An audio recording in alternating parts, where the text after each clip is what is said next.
नमस्कार सभी दर्शकों को मैं गार्गी सारस्वत एक बार फिर से आपका स्वागत करती हूं टारगेट विद अंकित के प्लेटफॉर्म पर, जहां आप और हम बात करते हैं उन शख्सियत की, उन व्यक्तित्वों की जो कि देश को प्रेरणा देते हैं, देश के युवाओं को एक नई दिशा देते हैं।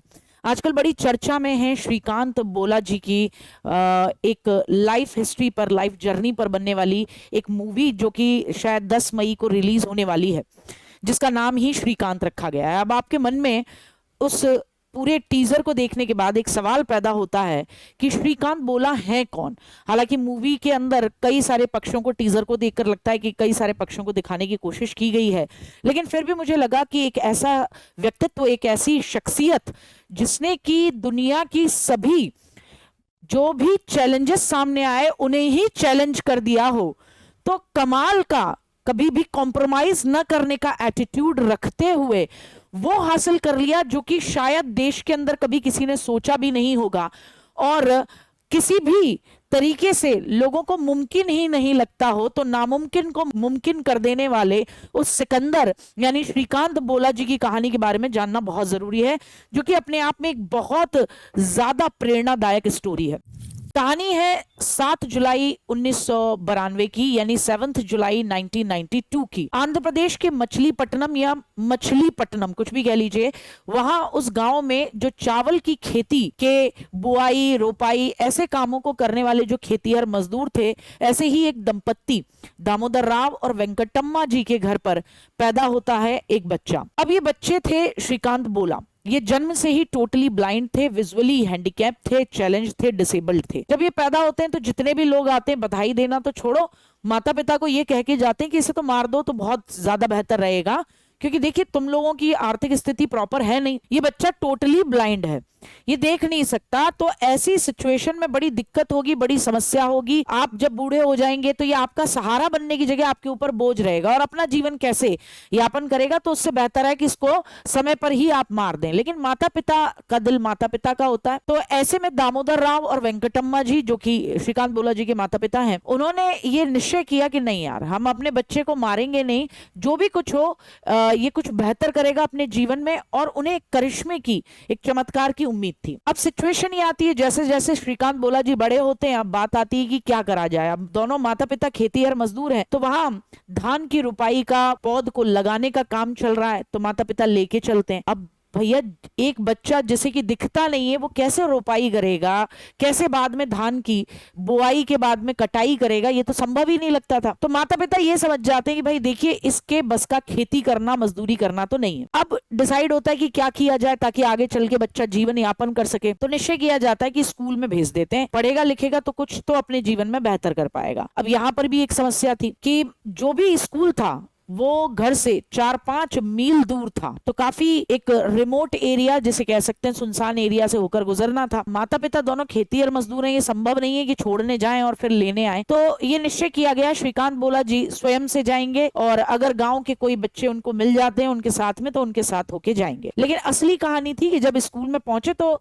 ये, क्योंकि आप समझ सकते हैं उस दौरान की बात है जब देश के अंदर इस तरीके की शिक्षा का माहौल था कि जहां अगर कोई बच्चा ब्लाइंड है या किसी भी तरीके से फिजिकली चैलेंज्ड है, विजुअली चैलेंज्ड है, या हियरिंग डिसेबिलिटीज हैं, कुछ भी हो, तो आप उसे ये मानते थे कि वो सामान्य बच्चों की कक्षा में पढ़ने के लायक नहीं है। ये परिवर्तन जो है शिक्षा नीति में, वो मोटे तौर पर और व्यापक तौर पर अगर देखा जाए तो राष्ट्रीय शिक्षा नीति जो 2020 में आई थी उसके बाद से हुआ है। इस समावेशी शिक्षा को लेकर आपने सख्ती के साथ में और हर तरीके से समावेशी शिक्षा पर जोर देने की बात की गई। तो अब जब श्रीकांत बोला जी विद्यालय जाते तो सबसे बड़ी दिक्कत एक थी कि उनको सबसे पहले पीछे बैठा दिया जाता था, सबसे एंड की बेंच पर, और कहीं पर भी टीचर्स को भी लगता था क्या खेलेगा। स्कूल की घंटी बजती, सारे बच्चे ग्राउंड पे पहुंच जाते, वो स्कूल में क्लास में ही बैठे रह जाते, ना कोई खेलने को तैयार, ना बात करने को तैयार, ना कोई मित्र बनने को तैयार। ये पहला वक्त था जब श्रीकांत बोला जी ने महसूस किया कि मैं सबसे अलग हूं और शायद अलग होना गुनाह है, और ये बात उन्हें कचोटती थी कि मुझे ऐसे अजीब तरीके से क्यों ट्रीट करा जाता है। कुछ समय बाद उनके एक पड़ोसी, एक रिश्तेदार आते हैं जो कहते हैं कि भाई देखो एक काम करते हैं, एक विशेष स्कूल है हैदराबाद में, मतलब हैदराबाद के देवनार में एक स्कूल फॉर ब्लाइंड था जो कि घर से 250 किलोमीटर की दूरी पर था। तो रिश्तेदार ने कहा कि श्रीकांत बोलाजी को वहां भेज दिया जाए क्योंकि वहां पर विजुअली चैलेंज्ड बच्चे, यानी जो दृष्टि बाधित हैं, ऐसे ही बच्चे वहां पर पढ़ते हैं और उनका जीवन सफल बनाने के लिए वहां शिक्षा की अच्छी व्यवस्था है। माता पिता तैयार हो गए कि कैसे भी करके बच्चे का जीवन एकदम बेहतर तरीके से कुछ हो पाए। सिचुएशन ये आई कि जब श्रीकांत बोलाजी स्कूल में जाते हैं तो यहाँ उनका मन न लगे, क्योंकि पहली बार घर से इतना दूर है, 250 किलोमीटर दूर है, न माता पिता, कोई मित्र भी नया बन नहीं रहा।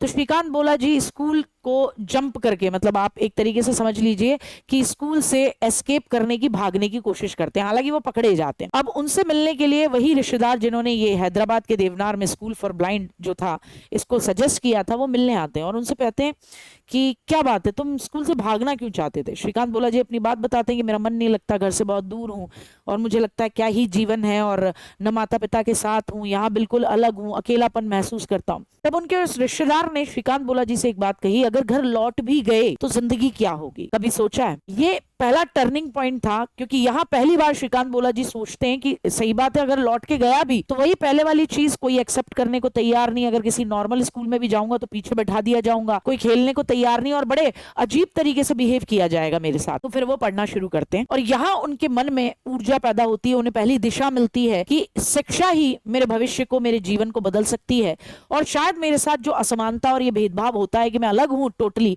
इसे मैं बदल सकता हूं। तो यहाँ पहली बार श्रीकांत बोलाजी ब्रेल लिपि सीखते हैं, ब्रेल के बाद में कंप्यूटर सीखते हैं, उसके बाद क्रिएटिव राइटिंग सीखते हैं और फिर डिबेट्स में और कॉम्पिटिशन्स में भाग लेना शुरू करते हैं स्कूल के अंदर। अब बात भाग लेने तक ही नहीं रहती है, वो इतने जबरदस्त बहुमुखी प्रतिभा के धनी थे कि वो जीतने भी लगते हैं जितने भी कॉम्पिटिशन्स होते थे। तो एक बच्चा जो कि एक समय पर स्कूल से भागने की कोशिश कर रहा था, वो आगे चल के अपने स्कूल का टॉपर बन जाता है। उनके जीवन में वो खुद कहते हैं, इंक टॉक से जब उनकी बात की गई, और आपकी इस वीडियो को बनाने के लिए मैंने उनके काफी सारे इंटरव्यूज देखे और काफी सारी जो मैगजीन्स वगैरह में उनके इंटरव्यूज छपे थे उनको भी रीड किया। तो वो अपना क्रेडिट जो देते हैं अपनी एक टीचर को देते हैं, स्वर्णलता। वो कहते हैं कि एक समय ऐसा था कि जब मुझे पूरी तरीके से पता था कि मैं क्या कर सकता हूँ, क्या बेहतर कर सकता हूँ, और मेरे 10th क्लास के एग्जाम हुए, मेरे 90% मार्क्स आए और तब मैंने निश्चय किया कि मैं आगे साइंस स्ट्रीम लूंगा। लेकिन भारत की एजुकेशन सिस्टम में उस समय की स्थिति ये थी कि किसी भी हालत में एक विजुअली चैलेंज्ड बच्चे के लिए तो साइंस स्ट्रीम ओपन थी ही नहीं, कहीं पर भी पूरे भारतवर्ष में। अब इस बात को लेकर वो सारे कॉलेजेस में जाते हैं, सब मना कर देते हैं, नहीं जी नहीं जी, विजुअली चैलेंज बच्चे के लिए हमारे पास हम अवेलेबल ही नहीं कर सकते, मैनेज ही नहीं कर सकते। अब श्रीकांत बोलाजी अपनी टीचर के साथ, स्वर्णलता जी के साथ मिलकर ये एटीट्यूड अपना लेते हैं कि भैया मैं कॉम्प्रोमाइज तो नहीं करूंगा, पढ़ना मुझे साइंस है, ये मेरे जीवन में बाधा नहीं बन सकती, मेरी आंखें न होना, मैं इस चैलेंज को पार करूंगा। और वो भारत के एजुकेशन सिस्टम पर, अपने ही राज्य की सरकार पर केस कर देते हैं और मामला सीधे जाता है कहां? सुप्रीम कोर्ट जाता है। जब मामला सुप्रीम कोर्ट जाता है तो सुप्रीम कोर्ट से जाने के बाद फिर निकल कर आता है श्रीकांत बोलाजी के लिए एक सिंपल सा लेटर आता है जिसमें कहा जाता है कि ठीक है, आप चाहते हैं तो आपको एडमिशन मिलेगा, लेकिन आपको अपना पढ़ने का तरीका स्वयं से मैनेज करना होगा, क्योंकि टीचर्स हम कैसे अवेलेबल करवा पाएंगे। तब पहली बार श्रीकांत जी जितनी भी सिलेबस की किताबें थी उन्हें ऑडियो बुक में कन्वर्ट कर लेते हैं ताकि वो उसे सुन सकें। और फिर जब उनका 12th का रिजल्ट आता है तो उस पर लिखा होता है पास्ड विद 98%। तो श्रीकांत बोलाजी ने फिर जो चैलेंज था, उस चैलेंज को इतनी गजब की चुनौती दी कि हर व्यक्ति जिसको ये लगता है कि मुझ में अगर ये कमी है और मैं फिर क्या कर सकता हूं, उस व्यक्ति को उनके जीवन की इस स्पेशल, ये जो जीवन की एक जर्नी का एक पहलू है या पड़ाव है, उससे जरूर प्रेरणा लेनी चाहिए। अब वक्त था, श्रीकांत जी ने डिसाइड किया कि अब आगे क्या। तो श्रीकांत जी ने कहा आईआईटीज में अप्लाई किया जाएगा, मुझे आगे चल के आईआईटी में कुछ करना है। अब उन्होंने दुनिया भर के भारत के अंदर जितने भी आईआईटीज हैं सब जगह के फॉर्म भरे, लेकिन कहीं से भी एडमिट कार्ड नहीं आया। आई तो बस एक चिट्ठी कि देखिए आप कॉम्पिटिटिव एग्जाम में नहीं बैठ सकते क्योंकि आप देख नहीं सकते। अब इस बात को लेके एकदम श्रीकांत बोलाजी का दिमाग खराब कि बोले ये क्या यार बात, अभी मैं एक लड़ाई लड़के आया हूं, फिर आगे भी मुझे इसी तरीके की चीजों का सामना करना पड़ेगा। तो श्रीकांत बोला जी फिर निश्चय करते हैं कि मैं कुछ और ऑप्शन तलाशूंगा। उन्होंने ऑप्शन तलाशने शुरू किए, सर्च करना शुरू किया। उन्हें पता पड़ा कि अमेरिका की 4 यूनिवर्सिटीज हैं जो कि प्रॉपर तरीके से एजुकेशन देती हैं और फ्री स्कॉलरशिप देती हैं, जिनमें MIT है, बर्कली है, स्टैनफोर्ड है और कॉर्नेजी मेलन। ये 4 यूनिवर्सिटीज हैं जहां पर आप अप्लाई कर सकते हैं और वहां ऐसे बच्चे जो कि विजुअली चैलेंज है उनके पढ़ने के लिए सुविधाएं हैं। तो बस फिर क्या था, अप्लाई कर दिया श्रीकांत बोला जी ने। और जहां भारत के किसी भी IIT से उनके लिए हॉल टिकट तक नहीं आया था, वहां चारों यूनिवर्सिटीज उन्हें स्कॉलरशिप देते हुए अपने यहाँ पर उनकी सीट को पक्का कर लिया। लेकिन श्रीकांत बोला जी ने MIT को चुना। उसके बाद उन्होंने पढ़ना शुरू किया स्कॉलरशिप के बेसिस। बहुत अच्छे तरीके से अपने एक टॉपर स्टूडेंट के रूप में निखर कर आए। MIT यूनिवर्सिटी के अंदर वो पहले इंटरनेशनल विजुअली चैलेंज्ड बच्चे भी थे जो टॉपर थे। और सबसे बड़ी बात उनके जीवन की ये गजब लगती है जो आप सबको सीखनी चाहिए कि एक तो उनका एटीट्यूड कि जहां उन्होंने कभी भी किसी भी चीज से कॉम्प्रोमाइज करने से मना किया और जो ठाना उसे पाने की चाह रखी। एक किस्सा और है जिसे खुद उन्होंने ही अपनी इंटरव्यूज में बार बार दोहराया है कि साल 2006 की बात है जब उस समय देश के प्रेसिडेंट थे APJ अब्दुल कलाम साहब। और APJ साहब के समय पर एक कार्यक्रम चलाया जा रहा था लीड इंडिया 2020, जिसमें जितने भी यंगस्टर्स हैं जो कि इनोवेटिव यानी कि कुछ नवीन कार्य कर रहे थे, उन्हें मेंटर करने का काम, उन्हें दिशा निर्देश देने का काम सौंपा गया था इस कार्यक्रम के माध्यम से, ताकि ये बच्चे आगे चल के देश के एक उज्जवल भविष्य की नींव रखें। और उसमें श्रीकांत बोला जी को भी इनवाइट किया गया था। तब श्रीकांत बोला जी 9वीं क्लास में पढ़ते थे और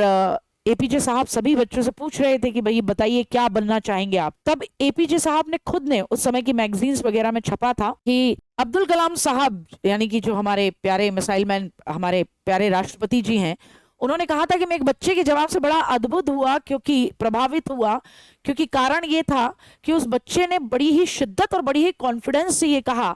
जब मैंने उससे पूछा कि क्या बनना चाहते हो, तो उस बच्चे ने कहा कि मैं देश का पहला विजुअली चैलेंज्ड प्रेसिडेंट बनना चाहता हूं। और वो व्यक्ति कोई और नहीं, वो बच्चा कोई और नहीं, श्रीकांत बोला ही थे। तो श्रीकांत बोला का एटीट्यूड बचपन से ही बहुत ही कॉन्फिडेंट बच्चे का रहा और चैलेंजेस को झेलने वाले बच्चे का रहा। अब कुल मिलाकर जब श्रीकांत बोला जी की एजुकेशन कंप्लीट हो जाती है तो उनके पास अच्छे अच्छे कंपनीज के पैकेज थे, लाखों के पैकेजेस, अच्छी खासी गाड़ियां, लग्जरी लाइफस्टाइल का सारा उनके सामने एक बेहतर भविष्य का मामला सारा सेट था। लेकिन श्रीकांत बोला जी निश्चय करते हैं कि मैं भारत लौटूंगा। लोग कहते हैं अरे भाई कमाल करते हो, अब जब कुछ बन गए हो तो भारत लौटोगे। भारत में तो तुम्हें न तो कोई यूनिवर्सिटी पढ़ाने को तैयार थी, न कोई स्कूल पढ़ाने को तैयार था, क्या करोगे भारत के अंदर? बोले नहीं, भारत में चलूंगा, अपने देश को बदलूंगा, अपने समाज को बदलूंगा, अपने समाज की सोच को बदलूंगा। अब सब आ तो गए, समाज की सोच बदलनी थी। लोगों ने पूछा क्या करेंगे, तो कहा कि समाज की सोच बदलूंगा। बोले कैसे बदलोगे समाज की सोच? बोले जितने भी जो डिसेबल्ड लोग हैं उनको लेकर जो हीनता का भाव है इसे बदलूंगा, और खुद डिसेबल्ड लोग यानी दिव्यांग जो लोग हैं उनके मन में ये बात लेकर आऊंगा कि तुम सब कुछ कर सकते हो। और तब देश बदलेगा, तब समाज बदलेगा, तब समाज की सोच बदलेगी। ये सोचकर श्रीकांत बोला जी ने एक किराए की बिल्डिंग ली, कुछ पैसे लगाए अपने सेविंग्स जो थी, 5 कंप्यूटर्स लिए, एक फैकल्टी मेंबर रखा और स्किल डेवलपमेंट यानी कंप्यूटर सिखाने का काम शुरू कर दिया दिव्यांग बच्चों को। अब स्किल का डेवलपमेंट तो हो रहा है, दिव्यांग लोग जो हैं वो किसी न किसी कौशल में तो बेहतर हो रहे हैं, लेकिन बात यही थी रोजगार कौन देगा। तो तब एक इनोवेटिव आइडिया, एक बिल्कुल नवीन आइडिया निकल कर आता है बोलांट इंडस्ट्रीज लिमिटेड का। बोलांट इंडस्ट्रीज लिमिटेड कागज और पेपर या जो पौधों की पत्तियां होती हैं उनको कंप्लीट रिसाइकल करके दोने बनाना, पत्तल बनाना, डिस्पोजेबल आपके ग्लास बनाना, इसका काम शुरू करती है। और बोलांट इंडस्ट्रीज का एक ये जो इनोवेटिव तरीका था कि इको फ्रेंडली तरीका जो था, काफी अच्छा टर्नओवर कंपनी जनरेट करने लगती है श्रीकांत बोला जी की। अब लेकिन बात निकल कर आती है कि क्या और बेहतर किया जाए जिससे कि ज्यादा से ज्यादा दिव्यांग लोगों को आप क्या कर सको, सक्षम कर सको। तो अब इस कंपनी की मुहिम बनती है कि हम अपनी कंपनी में जितना हो सके दिव्यांग लोगों को ही जॉब देंगे। और आज वर्तमान में बोलांट इंडस्ट्रीज लिमिटेड के अंदर 70% से भी ज्यादा जो वर्कफोर्स है, जो लोग काम कर रहे हैं, वो दिव्यांग लोग हैं यानी डिसेबल्ड यानी कि चैलेंज्ड लोग हैं, जिनको कि समाज के अंदर एक अच्छा, एक बढ़िया, बेहतर और एक सम्माननीय जीवन जीने का राह दिखाने के लिए बोलांट इंडस्ट्रीज ने काम करना शुरू किया। जब 2018 की बात है, 2018 की बात है, जब रतन टाटा जी आपके श्रीकांत बोला जी से मिलते हैं तो वो उनके विजन से, उनके आइडिया से बड़े प्रभावित होते हैं और ये कहते हैं कि मैं भाई आपकी कंपनी में इन्वेस्ट करना चाहता हूं। और उसके बाद बोलांट इंडस्ट्रीज और 5 जगह अपनी यूनिट, मैन्युफैक्चरिंग यूनिट्स को खोलती है और उसके बाद बोलांट इंडस्ट्रीज आज वर्तमान में 400 करोड़ की कंपनी है, जिससे कि आगे चल के जब श्रीकांत बोला जी के जो लेटेस्ट इंटरव्यूज निकल कर आ रहे हैं, क्योंकि अभी तो क्योंकि मूवी आने वाली है तो काफी लोग श्रीकांत बोला जी को जानने का प्रयास कर रहे हैं और अच्छी बात भी है। तो आगे का उनका विजन ये है कि मैं आगे चल के और लोगों को, जो कि दिव्यांग लोग हैं, उन्हें सशक्त बना सकूं और अपनी बोलांट इंडस्ट्रीज का टर्नओवर और बढ़ाऊं ताकि ज्यादा से ज्यादा लोग साथ में आ सकें। अभी जो उनके रिसेंट इंटरव्यूज निकल कर आते हैं उनमें श्रीकांत बोला जी ये कहते दिखाई दे रहे हैं कि भाई मैं ये चाहता हूं कि मैं अपने यहाँ ज्यादा से ज्यादा दिव्यांग लोगों को, ज्यादा से ज्यादा चैलेंज्ड, डिसेबल्ड लोगों को जॉब का मौका दूं और पूरी तरीके से प्रयास करूं कि भाई ये जो समाज की सोच है कि कुछ नहीं कर सकते, दिव्यांग व्यक्ति जो है वो केवल भीख मांगेगा या कहीं पर किसी बहुत छोटे मोटे काम को करेगा, बल्कि मैं ये चाहता हूं कि मैं उन्हें किसी न किसी सम्माननीय काम से जोड़ूं और आज मेरी बोलांट इंडस्ट्रीज लिमिटेड का उद्देश्य यही है। तो कुल मिलाकर जितना भी मैंने श्रीकांत बोला जी के इस पूरे मुद्दे को देखा और उनके इंटरव्यूज, उनकी लाइफ जर्नी को जितना भी समझने का प्रयास किया, जितना छपा है, उसके बेसिस पर मुझे एक ही चीज समझ में आई कि श्रीकांत बोला जी के जीवन में उनका एटीट्यूड जो था, उनका जो विजन है कि करना ही करना है, पाना ही पाना है, कॉम्प्रोमाइज नहीं करना है। किसी ने कहा कि नहीं भाई आर्ट्स ले लो, साइंस मत लो, बोले नहीं, कॉम्प्रोमाइज नहीं करना, प्रतिभा यही है। जब आईआईटीज से कोई हॉल टिकट नहीं आया तो बोले आईआईटीज मुझे नहीं चाहती, मैं भी आईआईटीज को नहीं चाहता, जाओ। तो ये जो एटीट्यूड है, इस एटीट्यूड ने उन्हें आज वहां खड़ा किया जहां आप उन्हें देख सकते हैं, जहां वो आज पूरे देश को, युवाओं को प्रेरित कर रहे हैं। और आप समझ सकते हैं कि ये बात बहुत सत्य लगती है। आप मतलब कुल मिलाकर ये समझ सकते हैं कि जब आप ये कहते हैं कि अगर आप पूरी शिद्दत से किसी चीज को चाहो तो उसके लिए पूरा कायनात, पूरा ब्रह्मांड आपको उस चीज को दिलाने में आपका सहयोग करती हुई नजर आती है। श्रीकांत बोला जी के केस में वही चीज नजर आती है। तो आप भी अपने जीवन में मोटिवेटेड रहें, प्रेरणा लेते रहें और किसी भी हालत में, कभी भी, किसी भी क्षण, जब भी कोई विपदा आए, कोई भी विपत्ति आए, इस कहानी को, इस जीवन को, इस व्यक्तित्व को जरूर याद कर लीजिएगा। आपको शायद अपनी कहानी, अपनी परेशानी बड़ी छोटी लगेगी। तो जय हिंद, जय भारत। मैं गार्गी सारस्वत आपसे विदा लेती हूं। बहुत बहुत धन्यवाद।